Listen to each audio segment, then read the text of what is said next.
Hello everyone, Assalamu Walaikum. How are you all? I hope you are well.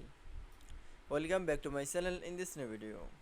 Today's video, how to change border color in Microsoft Excel. So let's started. At first, open your Excel document. Firstly, then I show the is all border. This all border is change the color. Firstly, select your all borders option. Now going to the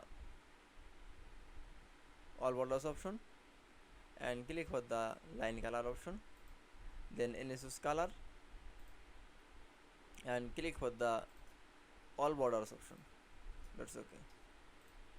Then we show the change color in border in Microsoft Excel. I hope to enjoy the video. Please like, comment, share and subscribe my channel. Thanks for watching.